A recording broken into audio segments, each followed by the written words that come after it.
بكم إخوان. شكرا سي محسن، سي عزيز، سي محمد، وكذلك شكر خاص للناقد الرياضي الكبير سي محمد الماغودي على قبول دعوة ماروك سبور بلس، وكذلك كنتمنى سنة سعيدة للجميع ورجب مبارك. نعم، شكرا عماد، وتحية كذلك لكل المشاهدين الكرام عبر ماروك سبور بلس اللي كيتبعوا معنا دابا هذه الحصة المباشرة لهذا العدد الخاص ديال تي جي بي سبور اللي ان شاء الله يكون معنا بعد لحظات قليلة سي محمد الماغودي الناقد الرياضي الكبير. اذا معنا مباشرة الناقد الرياضي الكبير سي محمد الماغودي على ماروك سبور بلس. سي محمد، مساء الخير. مساء النور، مساء الخير لكل الاعزاء اللي معاك وكل المتابعين والمتابعات. نعم، معنا سي محمد القداري، سي عزيز بلغيتي، وسي عماد اليوسفي. تحية كبيرة سي محمد. راك معمر اليوم، راك جايب لي اخويا هذيك اليوم، راك جايب 4 صحيحه. موجدين. سي عزيز بلغيتي راه وجد واحد البراد ديالاتي الى الرشيديه وهو كيحييك. مرحبا بك، مرحبا. نعم، وكنشكروك على تلبيه الدعوه سي محمد. بكل فرح خويا. نعم، اذا سي محمد بدايه بهذا الان هذا القيل والقال على القطبين ديال كره القدم الوطنيه كنا تكلمنا عليهم في ماروك سبور بلس، ولكن بغينا نعرفوا الراي ديال السي محمد على رجاء والوداد. ماذا يقع في مدينه الدار البيضاء في نظرك؟ شنو هو الاشكال؟ هو القاسم المشترك بينهما هو ان الفريقين يعيشان مرحله صعبه جدا. نعم، على جميع المستويات، على الجانب الاداري، الجانب المالي، على الجانب التقني، يعني الامر لا يبشر بالخير. نعم، ولكن كاين بعض الاسباب تختلف من فريق الى اخر. مثلا فريق الوداد الرياضي يعني في السنوات الاخيره وفي التتويج ديالو كان مرتبط بشخص.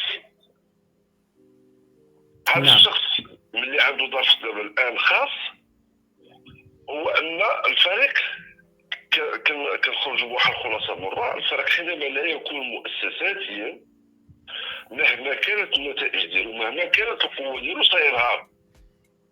اي فريق مرتبط بشخص سينهار تاريخيا. النهضه السطاتيه، الاتحاد سيدي القاسم، الكوكب المراكشي في واحد المرحله معينه الى غير ذلك. نعم. دونك شنو الدرس المفيد اللي خصنا ناخذه كاملين؟ هو ان اذا بغينا نمشيو كره القدم الوطنيه ديالنا خصنا نمشيو في مؤسسات الانديه الوطنيه. حنا ما مشيناش في هذا الاتجاه. دوك فريق الوداد الرياضي الصعوبه ديالو واضحه. من مرحله شخص كان متحكم ومتحكم حتى في مسار كره القدم الوطنيه، ماشي فقط الوداد الرياضي، كان رجل فاعل حتى في كره القدم الوطنيه، يتحكم. كان ايضا الرجل اللي عنده سيطره على الاعلام، الرجل اللي عنده متمكن بزاف ديال الحويجات اللي كتخليه انه يمشي يحقق ديك الالقاب. طبعا كان موفر الشروط الماليه، هذا نقاش اخر. فريق الرجاء الرياضي عنده وضع اخر، هما ملتقيان في واحد النقطه واللي كنحشموا نهضروا عليها، ولكن خصنا نقولوها. المسؤولين ديال فريقي الوداد والرجاء دابا كاينين في الحبس. كارثه هذا مرة مسيئة جدا وغير مقبولة نهائيا. احنا في انتظار قرينة البراءة ما كنآمنين بها. نعم صحيح. وحنا عندنا ثقة في القضاء ديالنا وفي القضاء ديال ان شاء الله على مستوى السي محمد الاخر اللي كاين في المانيا اللي مسائل طول الله يكون الامور ديالو على خير بخير. ولكن هذا وضع مؤلم حبينا ولا كرهنا. نعم، هذا وضع مؤلم.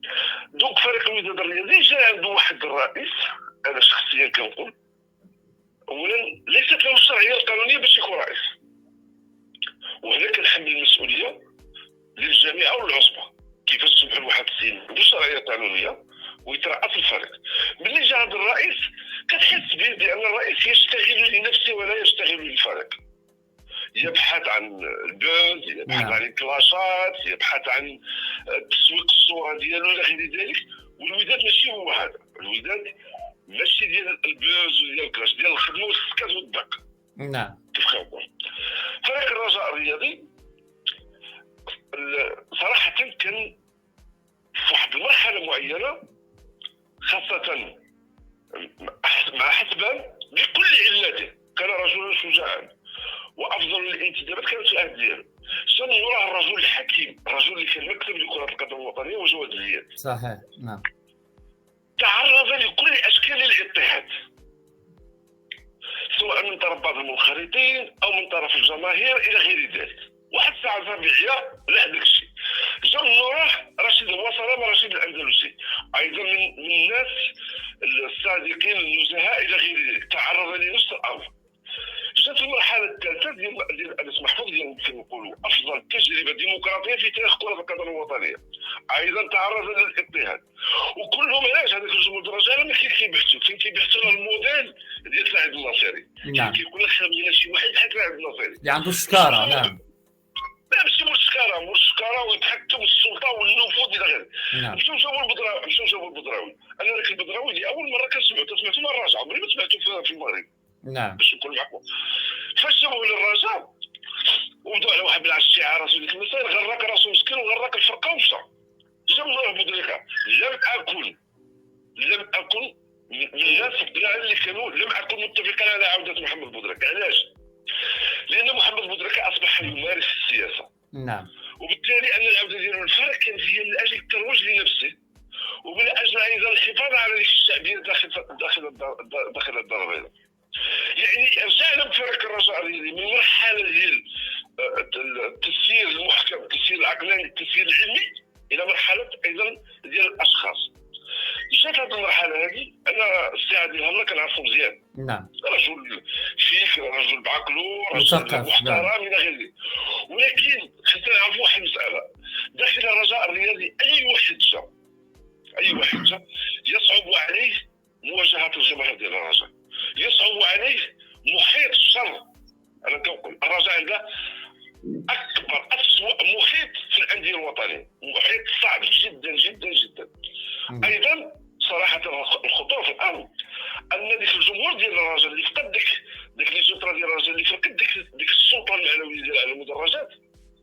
الرجاء الان هي رقم واحد في المغرب من حيث الصفحات ديال الابتزاز. نعم. واحد مجموعه من الكبامر ما عندهم حتى علاقه لا بالرجاء، ما عندهم حتى شي حب للرجاء، ما عندهم حتى شي غيره على الرجاء، ولكن كيمارسوا ديك الصفحات من اجل الابتزاز ومن اجل الافتزاز. دونك الوضع في الرجاء وفي الوداد لا يبشر بالخير بالمطلق، وهذا مؤلم جدا ان يكون عندنا جوج ديال النوادي اللي كانوا كيفرحونا وكيسعدونا وكيشرفونا في القاره الافريقيه، وصلوا لهذا الوضع المأزوم اللي كاين فيه الان. صحيح.